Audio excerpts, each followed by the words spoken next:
queridas irmãs, queridos irmãos.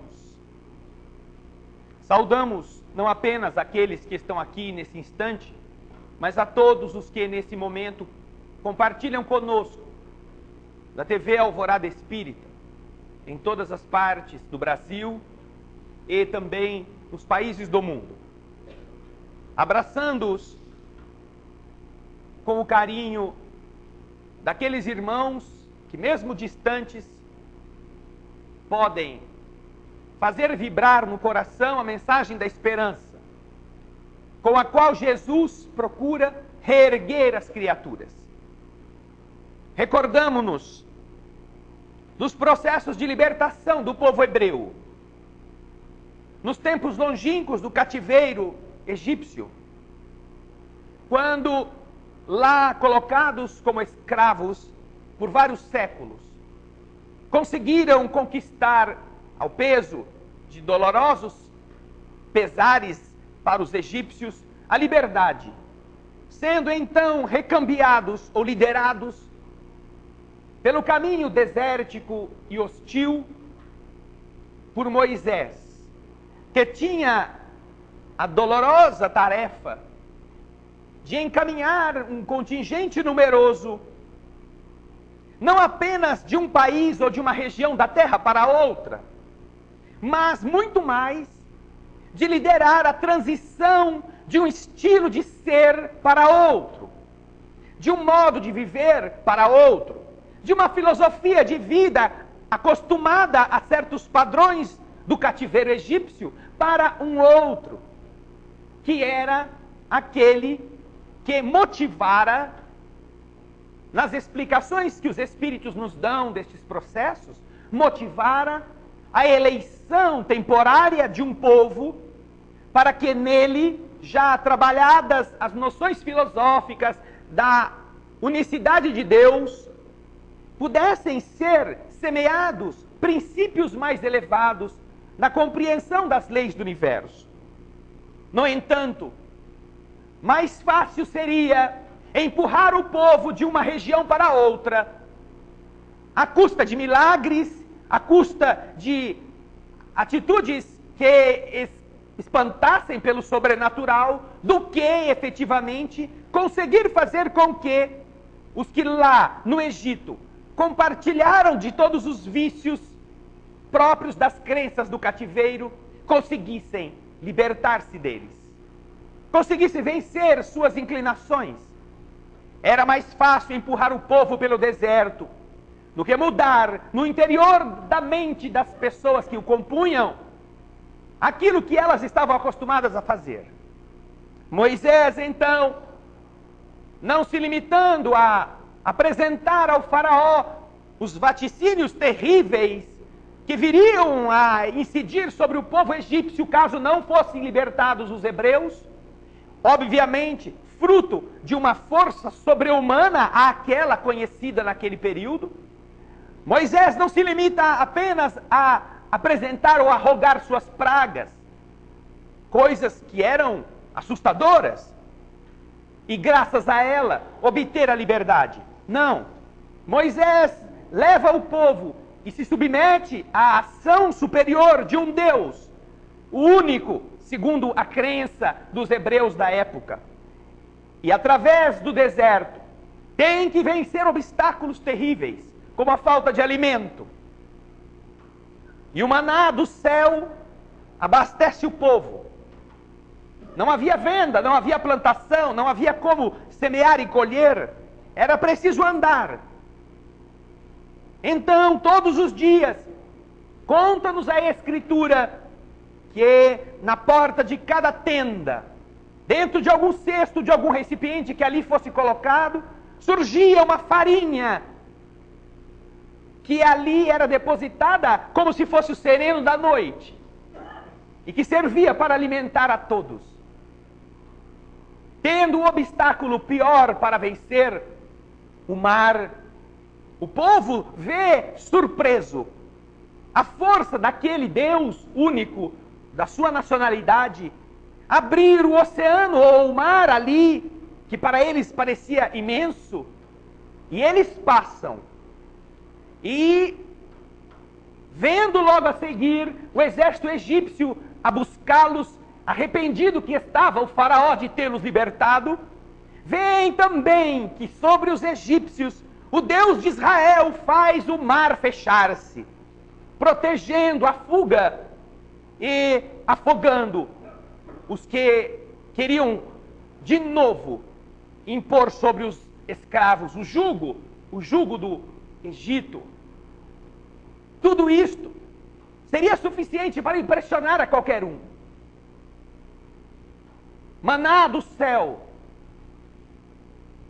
gelo que cai em pleno deserto e se transforma em fogo no chão, morte de primogênito, água que se transforma em sangue, o maná que cai e a água do deserto que surge da pedra. E, no entanto, isso não satisfazia o povo. Não era suficiente ver todas estas coisas, porque eles estavam sempre na superfície de si mesmos. Moisés, então, os leva ao pé da montanha sagrada, na qual, anos antes, havia recebido a missão de ir libertar o povo, do qual ele havia feito parte quando jovem, como filho do faraó, adotado pelo rei do Egito. Na sarça que ardia, enquanto ele estava pastoreando as ovelhas do seu sogro, ele encontra a voz que o convoca: vai ao Egito e liberta o povo. Na volta, para ao sopé da montanha, deixa o seu irmão, Arão, cuidando do povo, e diz: fiquem me esperando que eu voltarei. Sobe a montanha, no esforço de um homem com mais de 90 anos, e lá em cima recebe as leis, com as quais ele gostaria ou desejaria governar o povo. Leis divinas, leis escritas pelo dedo fulgurante de Deus, nas imagens inspiradoras do filme Os 10 Mandamentos, na própria pedra. Só que o tempo que leva entre ele subir, Deus escrever e ele voltar, depois do povo todo ter visto tudo que viu, parece que foi muito longo. E quando ele estava ausente, os que estavam ali, passando pelas naturais dificuldades de terem que esperar,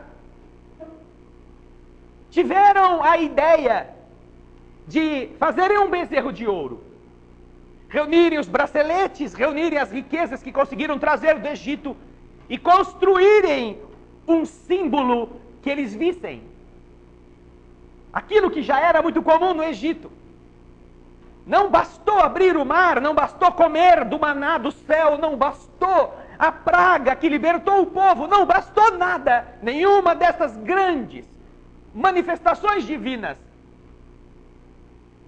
E então Arão, enfraquecido diante das pressões, aceita ser ele aquele sucessor de Moisés, imaginando também que o irmão deveria ter morrido lá em cima na montanha. Fundem um bezerro e começam a festa ao Deus pagão, ao Deus dourado, ao Deus da matéria. Quando no meio da festa chega o intruso com as leis de Deus, e vê a orgia de novo instaurada no seio do povo que ele estava tendo que conduzir. Mas estas leis que ele quebra sobre o bezerro e que tem que mandar dizimar boa parte daqueles seus irmãos e que garante aos demais um périplo pelo deserto de mais de uma geração, para que todos os que haviam tido contato com os antigos hábitos egípcios tivessem morrido antes de chegarem na terra prometida. Apesar de tudo isto, A lei que ele volta a buscar, até os dias de hoje, nos educa. 10 mandamentos, que a maioria de nós se esquece. Porque quase nenhum de nós saberia dizer da frente ao fundo todos os 10. Guardamos 5, 6, 7, os mais fanáticos até 8. Mas saber decorar os 10 mandamentos é algo que desafia as pessoas. O capítulo 1 do Evangelho segundo o Espiritismo fala daquilo que Jesus vem orientar. Eu não vim destruir a lei, vim dar-lhe cumprimento.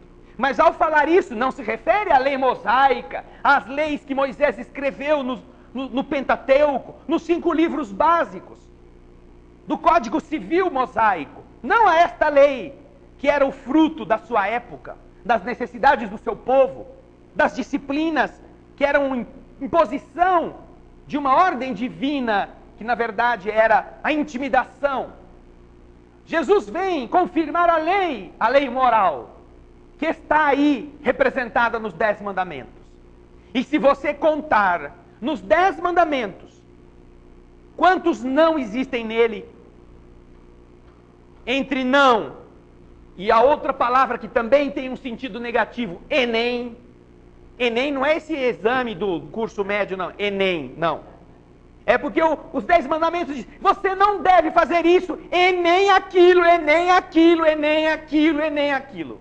Se você contar cada Enem como não também, porque é este o significado, não faça isso, não aquilo, não aquilo, não aquilo, não aquilo, você tem 18 nãos em 10 mandamentos. E obviamente 18 nãos em 10 mandamentos tem um significado muito claro. Por quê? Porque estes mandamentos escritos, os quais se atribuem autoria superior, tinham a finalidade de coibir atitudes de um povo rebelde, de um povo amolecido pelas práticas politeístas do Egito, pelas práticas pagãs, que cultuavam pedras, cultuavam bichos, cultuavam deuses absurdamente diferentes dos deuses ou do Deus hebreu. Mas também ajudava o povo, cada um destes mandamentos, a estruturar a sua vida segundo critérios diferentes. Não matarás. Um deles. Não matarás. Isso não significou que daquele dia em diante nenhum hebreu matou o outro. Não. Até porque para conquistar a terra prometida, que não era lá tão prometida assim, eles tiveram que tomar a terra na base da espada, tiveram que matar.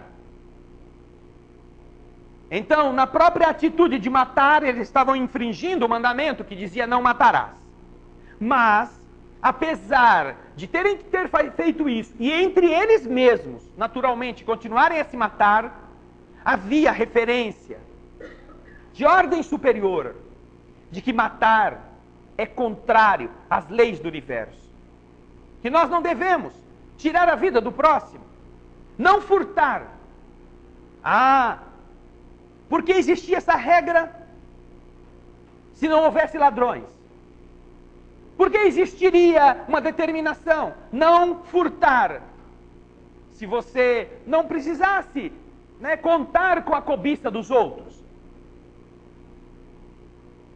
Não adulterarás. Não cobiçarás a mulher do próximo. Isso estamos falando do tempo de Moisés. Mais ou menos 1800 anos antes de Jesus. Para vocês verem como esse negócio já é velho. Cobiçar a mulher do próximo. Moderno, mais moderno, do mesmo sentido, é cobiçar o marido da próxima. Que também já devia existir naquele tempo. Não tomaram o nome de Deus em vão. Mandamento. Não desejar o que o seu próximo possui. Não levantar falso testemunho. Não mentir. Não inventar. Não caluniar. Vejam só quantos nãos atribuídos a uma nação, a um grupo de pessoas que, por causa dele, não deixou de cobiçar a mulher do próximo, de roubar, de furtar, etc, etc. Mas todos os que faziam isto, e todos os que fazem isso até os dias de hoje, não podem dizer que não sabiam. Não podem ser tidos como ingênuos, como criaturas que não sabiam que não podiam matar, porque a lei é clara, que não sabiam que não deviam furtar, porque está escrito. E todas as gerações sabem disso. Esta é a lei divina. Base para condutas. Condutas que naturalmente não serão adotadas de imediato, a não ser para aquelas pessoas sinceras o suficiente para serem autênticas no que acreditam. Só as pessoas que são autênticas consigo mesmas, quando acreditam em alguma coisa, adotam aquilo e cumprem o que acreditam. Enquanto não somos autênticos conosco, tentamos dar um jeitinho de sairmos pela tangente e dar uma interpretada nas coisas, para não levar as coisas assim como devem ser.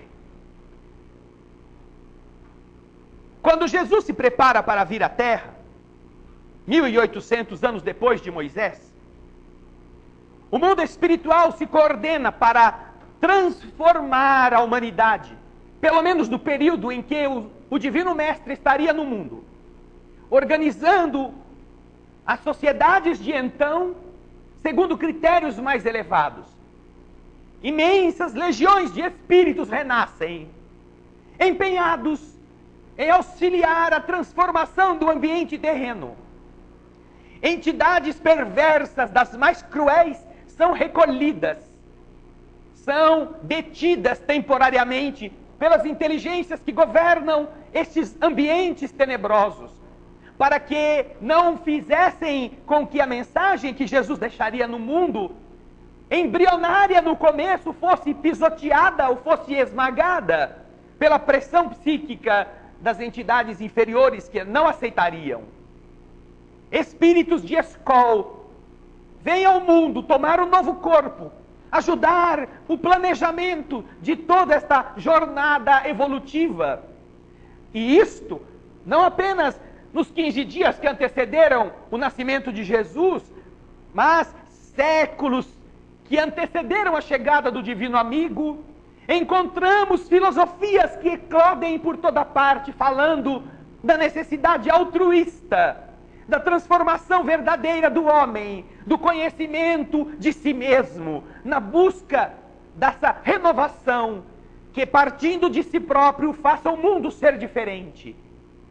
Estoicos surgem e trazem, ainda que com algumas divergências de condutas ou opiniões, a mensagem da superação do próprio corpo e das dores físicas.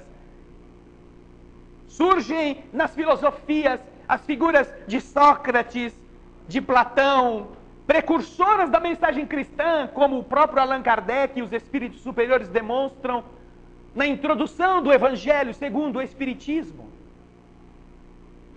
E então, sem se descuidar, inclusive, do núcleo que governava a Terra naquele período, Roma, destaca-se um espírito de moral sublimada para renascer no trono dourado do império, sucedendo ao soldado, ao general que transformara a bagunça romana em uma ordem e que por esse motivo também fora assassinado. Morre em 44 a.C. Júlio César, assassinado no Senado ou no local onde se realizavam as reuniões do Senado naquele período, uma vez que a Cúria Romana originária estava submetida a reformas. Morto pelos seus próprios companheiros de Senado, cai Júlio César aos pés da estátua de Pompeu, o Grande. Correm pelas ruas os seus assassinos, vangloriando-se de terem libertado Roma de um déspota. Mas, dentro dos planejamentos espirituais. O império é entregue a um sobrinho neto, jovem ainda, nascido no ano de 63 a.C., não tinha 20 anos. Caio Júlio César Otaviano Augusto, sobrinho neto daquele acabado de assassinar. E com essa idade, assume o governo de um império imenso. Consegue impedir que as rebeliões que lutavam para tomar o poder, vendo-o assim tão frágil, com 19 anos aproximadamente, sufocando-as, detém o governo. E a partir de então começa uma nova ordem no governo romano, estabelecendo um período de paz e transformando a sociedade romana por critérios moralizantes, de tal monta e com tal precisão, que Roma era uma antes de Augusto e era outra depois que ele morre. Dentro do planejamento divino, sob o século de Augusto, como é chamado, o período em que ele governou a terra, porque Roma governava o mundo, nasce Jesus na Palestina. Um período em que suprimiram-se as guerras, praticamente, de todo o império. E tão importante foi a ação de Augusto no governo de Roma, tanto lutou contra os escândalos públicos, contra a devassidão romana, estabelecendo leis, que ele próprio precisou isolar, banir para uma ilha 2 pessoas do seu próprio sangue, que por condutas inadequadas e devassas denegriam a casa imperial que lutava para pôr ordem naquele grande bordel que era Roma de então. Sua filha Júlia, por um decreto do próprio pai, é condenada a ficar isolada em uma ilha, na ilha chamada Pandactária, guarnecida por soldados, impedida de ser visitada. Porque enquanto estava livre, era uma libertina, alucinada talvez pelas facilidades dos costumes e da riqueza de ser filha de César. E a filha morre nessa ilha, para a qual ele precisa enviar a sua neta também, Agripina. Tendo, portanto, que fazer valer a lei na sua própria carne, para que possa demonstrar a todo o povo e a toda a nação que não havia exceção. Não havia exceção nas regras de costumes com as quais se pretendia erguer a sociedade. Talvez tenha sido este o teste mais cruel que um governante precisa enfrentar, que é o de ter uma lei que ele promulgue, que ele imponha a todos, entre os quais os seus próprios, e tenha que fazer cumprir essa lei. Não mais o papai, não mais o vovô, é o imperador de todos, que não teria moral alguma se deixasse que a sua filha e sua neta, pervertidas que eram, ficassem reclusas dentro do palácio, presas em prisão domiciliar, no nababesco cenário da Roma do Império. Era preciso puni-las. E aí já não estava mais o homem, o pai, nem o avô. Aí estava a autoridade, que por muitos pode ser taxada de cruel, de indiferente, mas que tinha uma missão, a missão de organizar as coisas.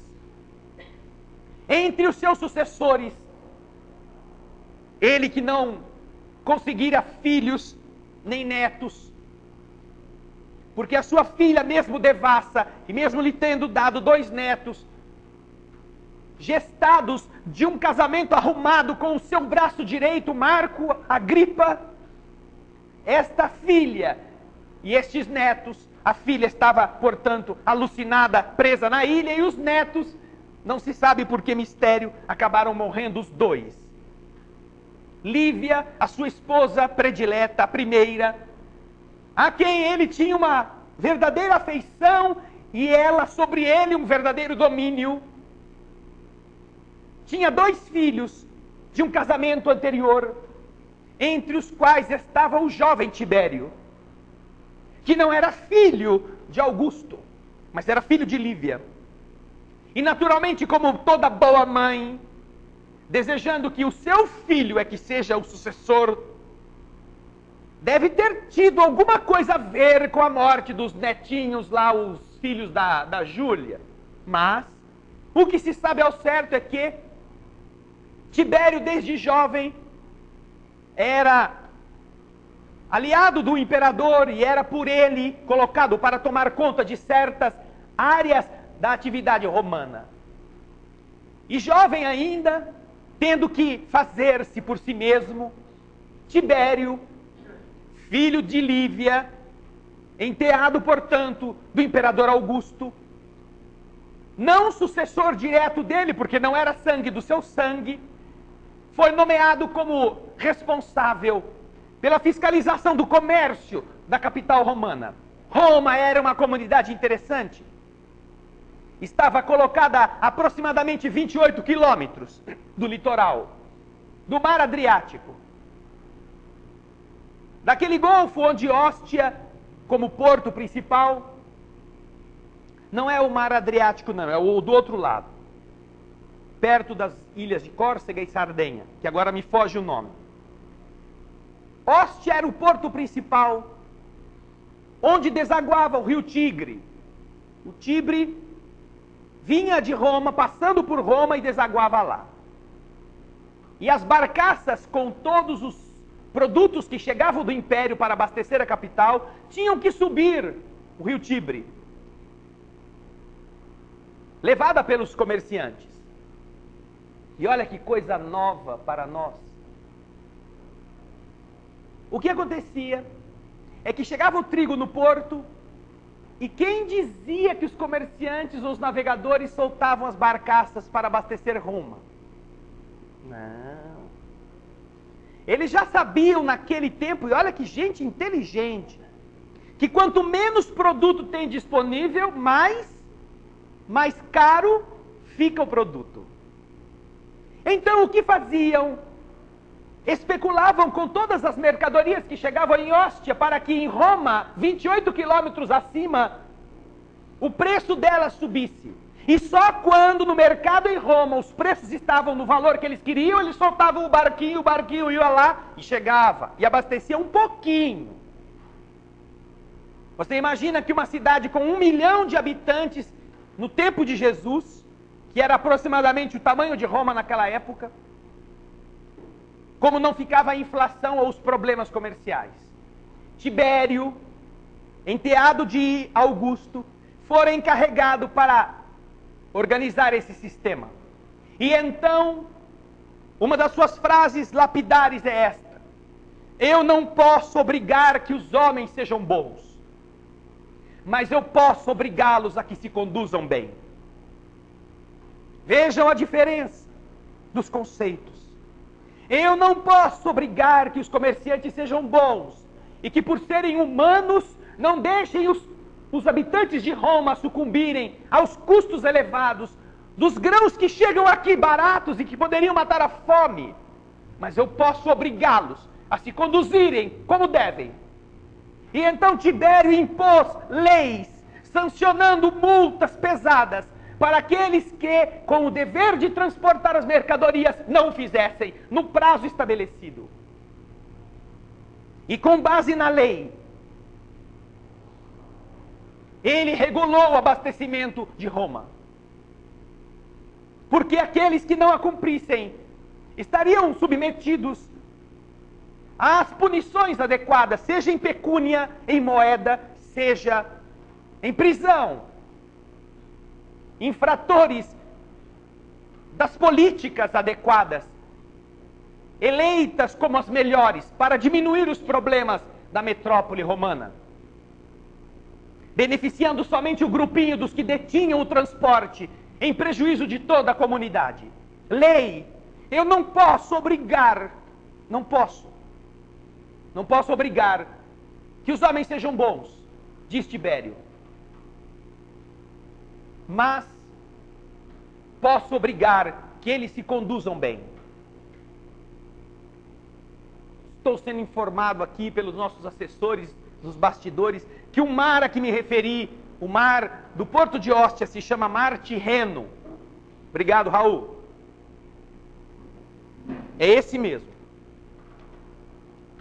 Ali estava a mão do legislador, impondo um tipo de conduta adequado, em detrimento de dizer que a outra conduta não era lícita, não era boa, não era correta, não era o melhor. Assim entendemos, seja nos 10 mandamentos, seja nas leis que governam não apenas Roma, mas governam todos os povos, que a lei não foi feita apenas para punir os que erram.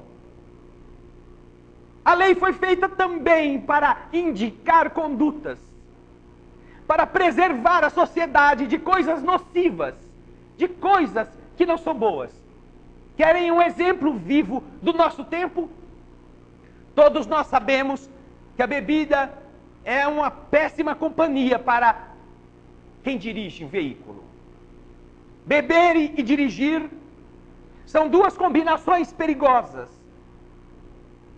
Não porque apenas pode matar quem está guiando, que talvez com tanto álcool na cabeça até seja bom morrer assim, porque nem sente, mas sobretudo pelos inocentes que estão nas calçadas, nos outros veículos, se conduzindo corretamente, e se veem então atropelados, massacrados, acidentados por um irresponsável que transformou a sua vida e o seu veículo em uma arma. Que ele se matasse sozinho teria apenas a sua responsabilidade. Mas de todo injusto é o conceito de que um bêbado atropele num ponto de ônibus todos os que estão esperando o veículo coletivo, matando 3, 4, 5 e ele mesmo não sofra nada. Saiu bem, tranquilo, tô bom. Então, por uma pressão dos números de hospitais, dos números de fraturas, dos números dos problemas causados por motoristas embriagados, o governo brasileiro, ou o governo paulista, impôs a chamada lei seca, que é a determinação legal. Eu não posso obrigar que as pessoas não bebam, mas posso sim fazer com que elas não conduzam o veículo se beberem. Não posso obrigar que as pessoas sejam boas, mas posso obrigá-las a que elas se conduzam bem. E quando a lei seca começou a vigorar, e a polícia, obviamente, a fiscalizar nas estradas e nas cidades os condutores de veículos que ainda assim foram pegos, olha, de montão, com o caco cheio, com todo tipo de bebida, dirigindo veículos, ainda assim, com a lei em vigor, nos primeiros meses em que se pôde fazer uma averiguação, e como era novidade, a imprensa ainda divulgava, só no primeiro mês o número de acidentes caiu 50%. Sabe o que significa isso? 50% a menos de acidentes, de atropelamentos, de mortes, de ferimentos, derivados de uma conduta inadequada por pessoas que se dizem muito responsáveis, mas que tomam bebida e depois vão dirigir? Isso não é uma boa notícia? Tenho amigos que são médicos ortopedistas e que ficavam o fim de semana tendo que trabalhar acima do que era esperado e que agora estão sem nada para fazer praticamente nos plantões de fim de semana, porque quase que não chegam estropiados quase que não chegam pessoas que tenham fraturas, porque o número de acidentes diminuiu. E isso é bom ou não é bom? Isso é bom que aconteça, ou seja, que as pessoas tenham responsabilidade de viver, e se quiser beber, não dirija? Ou é bom deixar o bebum guiando? Ah, tadinho, é tão bom ele ver 3, 4 semáforos junto, não sabe por onde anda. Ele tem o direito de fazer o que ele quiser com a vida dele. E atropela a sua filha que está no ponto de ônibus, a sua mãe que foi comprar pão na padaria e que está esperando o semáforo deixar a passagem livre, e você é notificada que ela está à porta da morte no hospital. Ah, é bom isto? A liberdade do bebum é bom e compensa a morte daquela que você ama, da sua filha que tem a vida toda para viver? Não, não é bom. Por isso a lei estabelece princípios que são importantes para que uma comunidade melhore, para que os espíritos encarnados nela aprendam, e para que os nossos filhos, aprendendo como precisaram fazer os filhos dos hebreus, aprendam a não mais precisarem da lei para respeitar o direito dos outros, não mais precisarem de uma lei que diga: você não deve fazer isso, porque se fizer isso ou vai preso ou tem que pagar multa, para que eles se conduzam corretamente. É uma questão cultural, e isso tudo é difícil, é difícil. Eu reconheço que é difícil que nós entendamos, porque de verdade nós vemos milhões de pessoas assistindo às baixarias de um programa miserável na televisão, mas não vemos ninguém escrevendo a favor dos resultados positivos de uma lei que vem salvar vidas mais do que hospitais, mais do que médicos. Já imaginaram o que significa, com uma determinação legal, assinada por uma autoridade competente, fazendo valer com os mecanismos de fiscalização, você conseguir diminuir em mais de 50% o número de vítimas de acidentes, sem construir um hospital novo? Isso é uma bênção. Só com a modificação de um padrão de conduta, que antes estava tido como aceitável ou natural, mesmo que a maioria das pessoas nunca tivesse, se manifestado assim, contra ou a favor. Muito pelo contrário. O que um governante fez em favor da saúde pública foi muito mais com uma assinatura numa lei do que todos os médicos e os hospitais fizeram nesse período todo, por diminuir os riscos e as exposições aos acidentes. Vejam como não é só fazer faculdade de medicina, melhorar a distribuição de remédio, comprar ambulância. Vejam como não é só isso que melhora a qualidade de vida de uma nação, de um povo. Governá-lo com critério, com sabedoria, com recursos da inteligência, também beneficia para que não aconteçam os disparates que os excessos favorecem. Tibério tinha razão. Eu não posso obrigar que as pessoas sejam boas, mas eu posso obrigá-las a que se conduzam bem. E é isto nós estamos dizendo a vocês, com o sentimento do idealismo da lei. Ainda que os legisladores e os políticos se corrompam, ainda que se vendam, ainda que defendam interesses mesquinhos, ainda assim, a lei é um instrumento da virtude, não para apenas banir os devassos do seio social, mas para impedir que os devassos continuem devassos, para estabelecer critérios de nobreza que melhorem as convivências humanas, para dar às pessoas esperança de serem não mais ladrões, não mais bandidos. E é por isso que, com base na lei, é que as convivências precisam ser estabelecidas, melhorando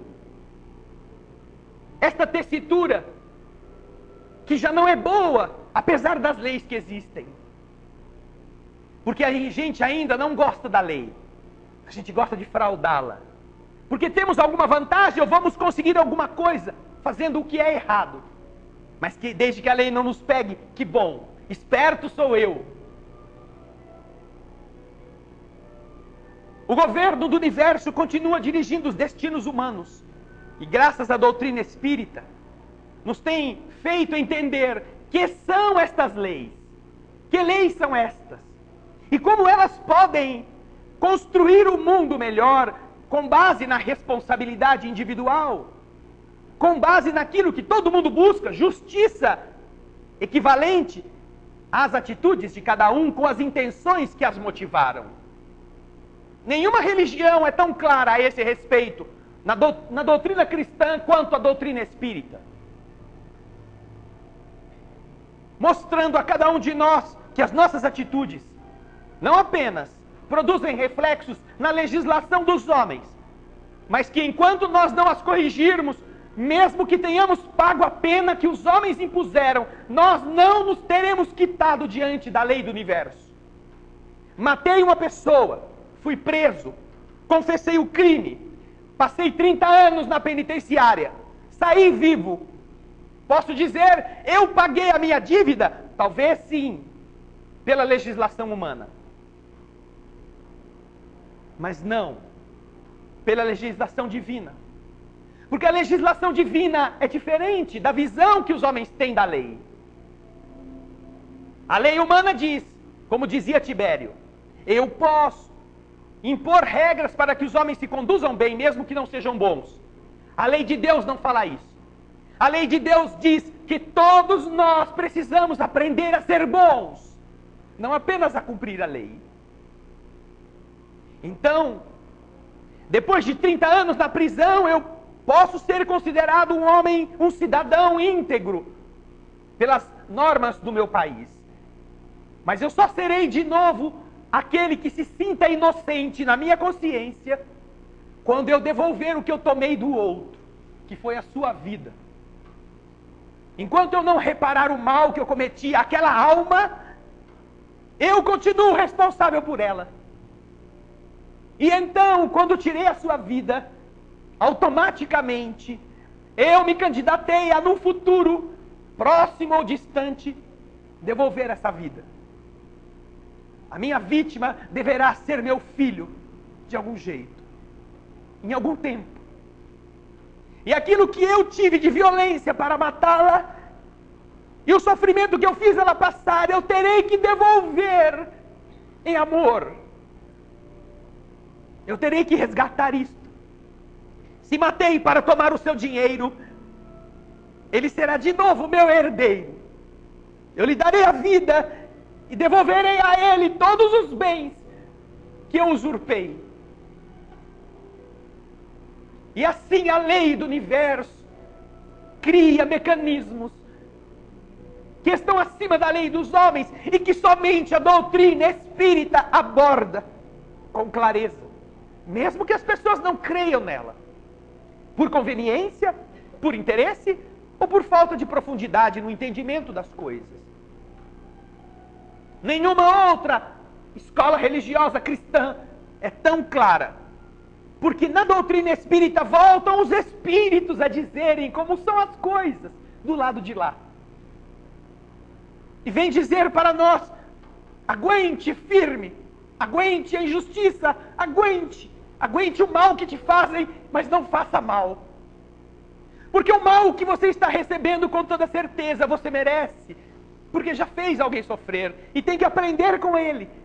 Mas o mal que você fizer vai escravizar você por muitas outras vidas no futuro, que você terá que ressarcir. Se o mal que você recebe e aceita com resignação te ajuda a quitar o passado, a limpar-se de si mesmo, o mal que você faz te conspurca, faz você ter que devolver em bênçãos para aquela sua vítima tudo que você fez ela passar. Quando então a divindade olhou para o futuro e prometeu um consolador que viria a explicar tudo que Jesus não pôde explicar ao seu tempo, iria revelar leis que são aquelas bases para o nosso crescimento espiritual e que tem reflexos na vida. Então vocês imaginam, se ao invés de termos uma lei que dissesse que a pessoa que for pega com uma quantidade de álcool no hálito ou no sangue acima de tantos miligramas por litro ou por decilitro, será presa, será processada. Se a lei fosse ao contrário, todos os motoristas estão autorizados a beberem bebida alcoólica. E quanto mais, melhor. O que isso representaria? Nas pessoas que são motoristas. O quê? Quem bebe já ia ficar muito contente. Ia beber mais. Ah, eu posso beber porque a lei deixa, a lei fala que eu posso. E quem não bebe, porque de uma certa forma tinha um certo cuidado, porque não queria trombar, não queria fazer o mal, agora está autorizado a fazê-lo pela lei. Então, se matar, se destruir o patrimônio alheio, eu não posso ser responsável, porque a lei me autoriza a fazer isso. A lei deixa eu beber. Se a lei me deixa beber, quem eu matei, o problema é dele. Se eu destruir o muro da casa do vizinho, isso ele tem que se arcar com os prejuízos. Na verdade, o que a lei estará fazendo não é só deixar sem punição os que já são usuários da bebida, mas é estimular nas pessoas que não bebem porque são responsáveis a prática de dirigirem também alcoolizadas, sem se cuidarem de nada.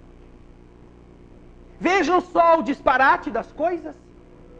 A mesma lei que pode produzir um benefício tão grande na diminuição de acidentes, agora posta de um outro jeito, no mesmo assunto, no polo oposto, estimulará as pessoas a se embriagarem, a usarem do álcool indiscriminadamente, e isso reverterá numa multiplicação do prejuízo físico dos que não bebem, dos que estão andando por aí como transeuntes inocentes.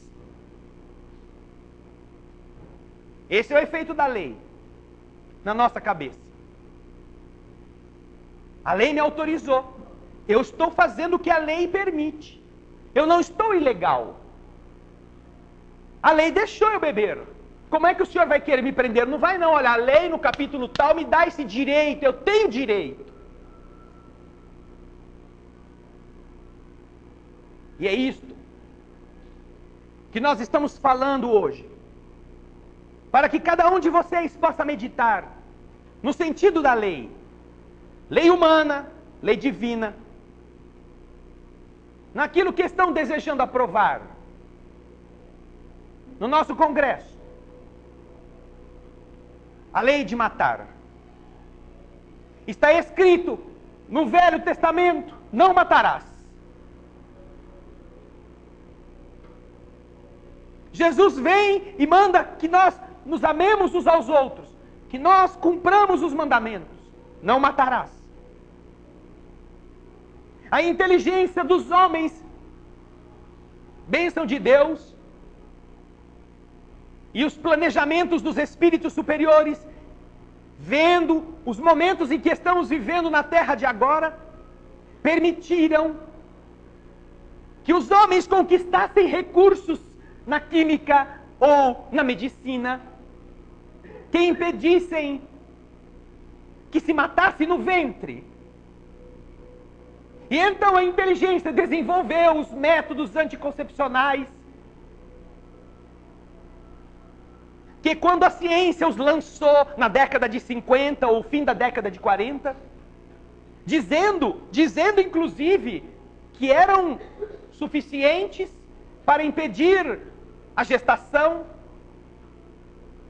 o anticoncepcional originário daquele período produziu câncer nas mulheres, porque era 100 vezes mais potente do que precisava ser.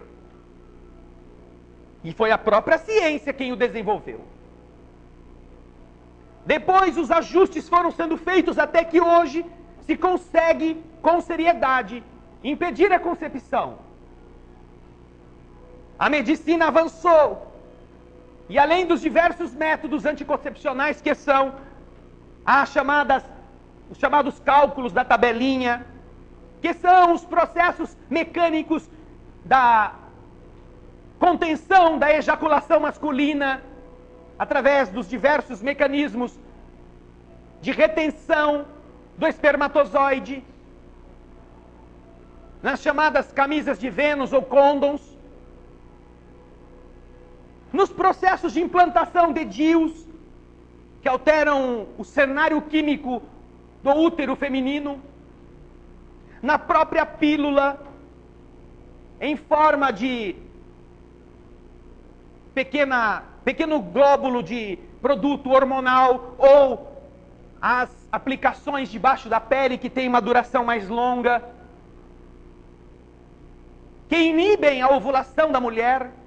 Além de todos esses mecanismos, a ciência da medicina desenvolveu técnicas, seja na esterilização feminina ou na interrupção dos canais que transportam o sêmen, na chamada vasectomia masculina, a fim de que o homem continuasse a ter prazer e a mulher igualmente, relacionando-se intimamente sem os problemas, entre aspas, gerados pela gravidez.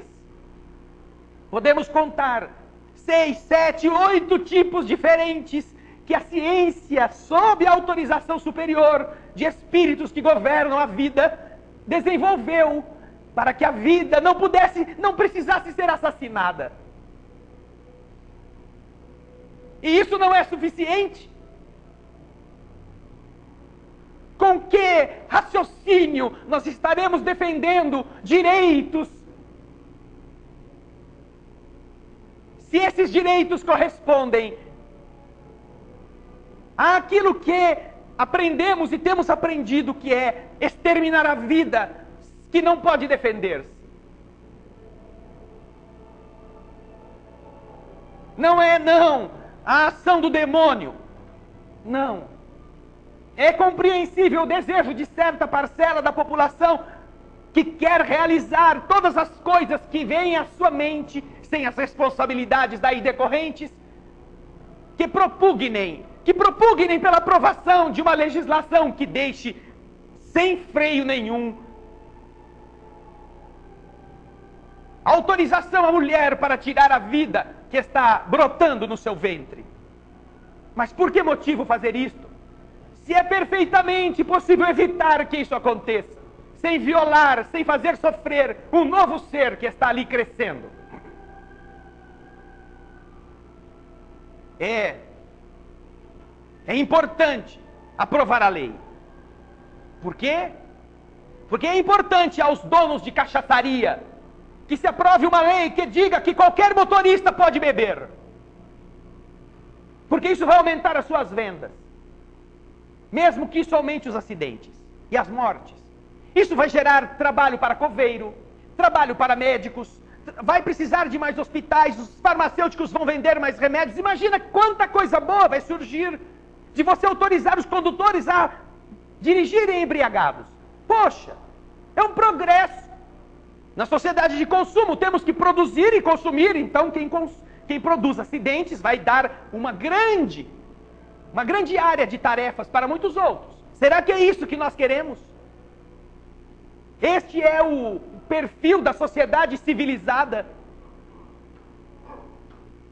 Não há justificativa plausível e coerente para pleitear-se que uma lei desta natureza seja aprovada e valha para todos.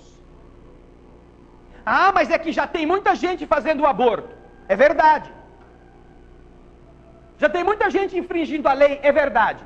Mas também deve ter muita gente não infringindo a lei por causa da lei. E deve ter muita gente que não se dá o direito de cometer esse delito para não se penitenciar depois, por ter praticado um crime. Agora, quando a lei disser que não é mais crime, o que será? O que será? No último romance, Esculpindo o Próprio Destino, 608 páginas que Lúcio escreveu para demonstrar às pessoas da terra de agora os planos das entidades inferiores, exatamente buscando aprovar a lei do ventre livre. Livro esse que vocês estão vendo na internet, na tela do seu computador. Chamam a lei do ventre livre estas entidades, que querem aprovar a todo custo este tipo de legislação, porque com ela, 3 coisas eles conseguirão. Primeiro, conseguirão que as mulheres e os homens que estiverem conjugados com este processo sofram muito. Porque eles sabem que as atitudes que nós praticamos ao ferirmos o direito dos outros de viver repercutirão sobre nós. Não há diferença alguma, como nos explicam os espíritos, e aqui sem paixões, sem recorrermos ao inferno, não há nenhuma diferença de você assassinar uma criança na rua e você matá-la dentro do corpo. Não há.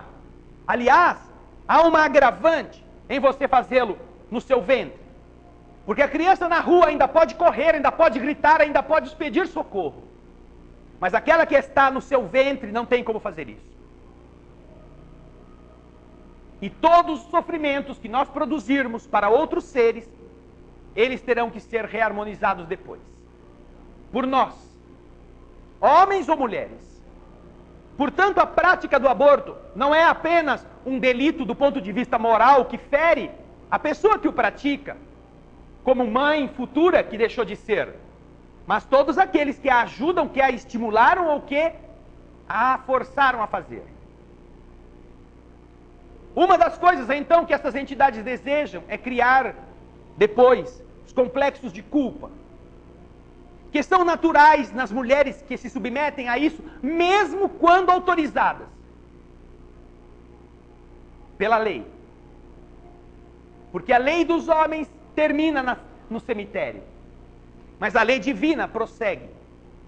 E as pessoas que estão envolvidas nesses problemas desenvolverão, como nos explica André Luiz no livro Evolução em 2 Mundos, desenvolverão problemas de comportamento psíquicos, problemas que gerarão dificuldades posteriores nesta vida ou em outras vidas. Na área uterina, tumorações, desgastes, alterações do psiquismo, frigidez, como repercussão da atitude.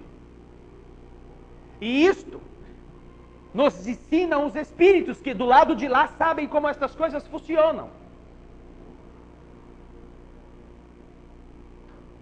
Além disto, o que obviamente aumentará ou fará aumentar as mentes abertas pela culpa, a ação das entidades inferiores. Estas entidades estão visando também com isso manter as pessoas no patamar que permitirá que, socialmente falando, a sociedade não evolua como poderia evoluir, na velocidade que poderia evoluir. A autorizar, numa legislação como esta, indiscriminadamente a prática do aborto.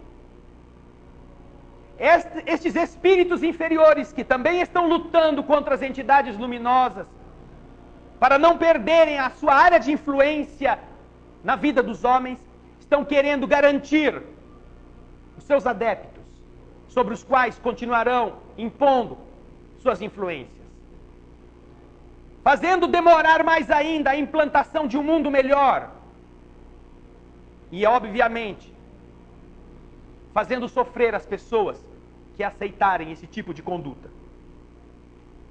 Sem que isto seja um julgamento, que elas são más ou são boas. Não. Isto são efeitos de um comportamento. E a terceira coisa que eles desejam fazer com isto, sabe o que é? Por isso chamam lei do ventre livre. A ação superior que dirige a Terra, muitas vezes se utiliza do útero materno como um processo de isolar esses espíritos, para que eles próprios melhorem através de uma reencarnação chamada compulsória. E então, os que são os dirigentes destes núcleos inferiores se veem muitas vezes sem aqueles seus líderes, que de repente desaparecem porque foram levados a uma reencarnação compulsória. E eles perdem então a força. Por esse motivo, estão atuando sobre os homens, para que, favorecida a aplicabilidade da lei, seja muito mais fácil resgatar do útero da mãe os seus comparsas, que teriam que ficar presos ao novo corpo por 60, 70, 80 anos, bloqueando aquela cadeia de influências negativas. Com a aprovação da lei, isto permitirá que o ventre esteja livre. E os seus amigos, como os bandidos se unem para resgatar os seus comparsas dos hospitais quando estão internados, como recentemente aconteceu, estarão influenciando sobre as pessoas que estiverem contendo ali um dos que estará tendo que renascer, para que ela aborte. E para que com isso ele volte à convivência deles. A lei deve contemplar, sim, certas circunstâncias como aquelas que aconteceram recentemente, que envolveram a menina de 9 anos. Como também a doutrina espírita contempla isto como exceção à regra. No próprio livro dos Espíritos, as leis superiores reconhecem que em determinadas situações é preferível salvar a mãe, porque já é um espírito que está num corpo, do que aquele que está em processo de renascimento quando a vida da mãe esteja em risco. Isso está previsto como lei do mundo espiritual. Agora, tornar essa legislação algo que favorece indistintamente, não há como negar que é, de novo, voltar à barbárie. Porque do mesmo modo que alguns estarão dizendo, mas é que já existe tanto aborto, agora legaliza isto e fica menos clandestino. Bom, então também existe tanto drogado, vamos legalizar a maconha, a cocaína. Existem tantos ladrões, então vamos legalizar o furto, porque eu também quero ficar rico, tomando dos outros. Este é o princípio que embasa a lei. Não pode ser esta justificativa. A justificativa que diz que é bom matar legalmente, porque assim todo mundo sai da ilegalidade. Agora, o que nós estamos fazendo para poder melhorar isto? Cada um poderá fazer alguma coisa. Lúcio escreveu 608 páginas. Nós estamos falando disso na rádio, estamos falando disso nas palestras, estamos colocando este tema em diversos ambientes. Agora, cada um precisa também mobilizar-se, não para discriminar quem praticou o aborto, não para condenar os que escolheram este caminho, mas para dizer que nós não queremos isso. Éramos a favor da paz, lembram-se? Há alguns anos atrás. Todo mundo é contra a violência, todo mundo é a favor da paz. Aí fizeram um plebiscito para provar a continuidade da fabricação de armamentos. E isso ganhou. Ai, como os pacifistas são lindos, não? Queriam tanto a paz.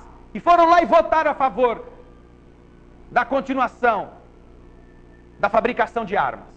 Algumas das quais talvez matem os nossos parentes. Será que é gostoso levar no cemitério o filho que você custou a criar, porque o seu voto autorizou que algum maluco usasse uma arma que poderia não ter sido fabricada e matou o seu filho? É esse o conceito de lucidez que significa estar na Terra? Não é o do mundo espiritual. Não. O do mundo espiritual é da responsabilidade. E olha, queridas irmãs, queridos amigos, nós vamos ver muitas cenas como esta, em que um sacerdote, exercendo as funções do sacerdócio, fala as coisas que falou. Em que um rapaz, envolvido pelas tentações que o mundo tem produzido, e são muitas, que estimulam a sexualidade desajustada, que estimulam a pessoa a praticar todos os tipos de barbárie para a drenagem do seu prazer. São muitos que fazem isso, que a própria sociedade fustiga e provoca, fazendo o que fez. E teremos a menina vítima e a equipe médica tirando aquelas 2 crianças do seu ventre. Nem o moço que cometeu isso deve ser assassinado, nem o padre que falou o que falou deve ser condenado, e nem a equipe médica que honrosamente defendeu a vida deve ser tida, por exemplo, a justificar que o aborto vale para todas as coisas. Não. A igreja não é aquele sacerdote. A igreja é Jesus, ou deveria ser. O cristianismo reergue a prostituta que ia ser assassinada e a perdoa para que ela siga e não peque mais. O moço não é o representante do que são os homens. O moço está doente, precisa de ajuda, porque ele é fruto da sociedade em que ele foi criado e da sociedade que o está alimentando. E a equipe médica, que fez com valor, que assumiu com coragem uma postura de salvar aquela criança que foi vítima de tudo isto,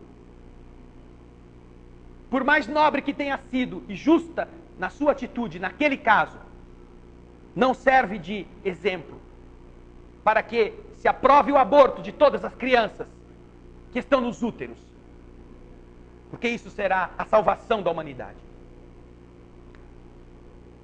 Cada um de vocês é um ser influente. Fale sobre isso.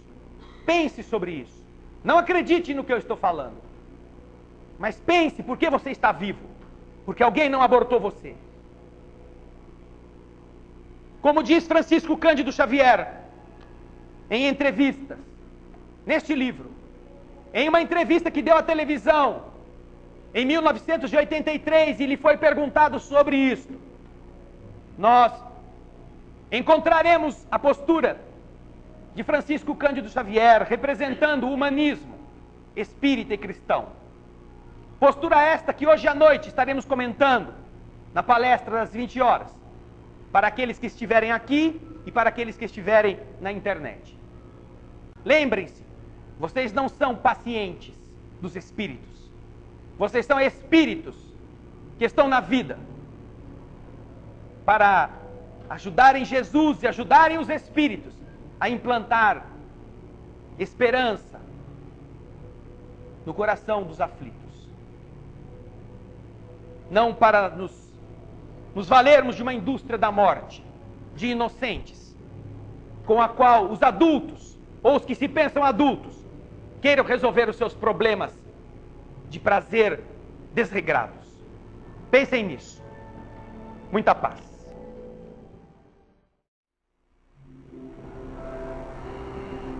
Obrigado, querido mestre, pela oportunidade de estarmos na Terra em uma época tão especial da humanidade, em momentos em que as transformações se aceleram e que alguns têm medo do fim do mundo, outros têm medo das angústias morais, dos momentos cruéis que foram vaticinados por videntes.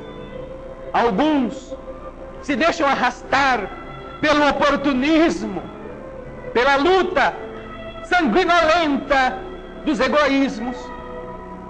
E assim, existe espaço, existe matéria-prima, existe seara disponível para todo filho que deseje ajudar-te a organizar os pensamentos, a espalhar esperanças, a dar a dimensão da elevação do espírito em uma época em que muitos não sabem onde buscar, em que muitas religiões se transformaram em lugares vazios e frios, por se preocuparem às vezes com as lutas terrenais, por estarem voltadas outras vezes para aquisições materiais, por esquecerem a lágrima e se debruçarem sobre os bolsos dos que as busquem. Obrigado, Senhor, por nos ajudar a entender que o campo do sofrimento que temos pela frente é aquele mais rico, que permite a todos, indistintamente, espalharem o bem aos que estão feridos, flagelados, amputados e vencidos, fustigados pelo estilo de vida que escolheram viver. Por isso nós queremos te agradecer a honrosa oportunidade de vivermos na terra, nos dias de hoje, de termos encarado o convite de ajustarmos-nos a um corpo carnal, ao invés de estarmos carregados de problemas ainda no mundo invisível, acovardados, amedrontados, intimidados pelo desafio. Nós te agradecemos por todas as almas luminosas que nos empurraram à transformação de nós mesmos através do serviço, aos embates que já não são mais de matar os corpos dos que não pensam como nós, mas o de ajudar o espírito a descobrir as leis do universo.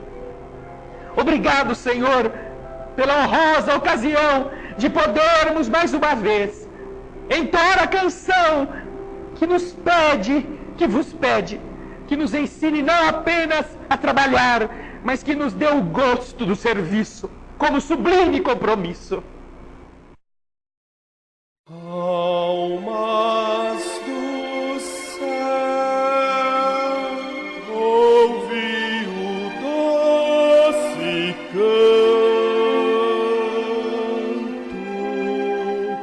do fundo do coração, com calor repleto de perfume em flor, como se fosse um só imenso jardim.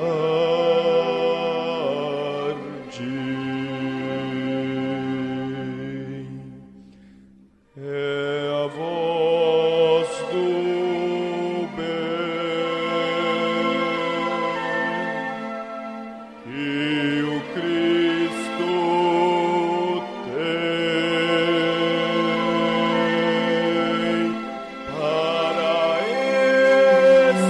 espalhar por toda a terra e fazê-la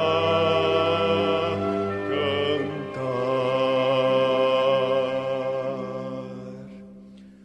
Oh, Jesus, que bom ter-te encontrado nesta estrada de paz e luz. Nós te agradecemos e assim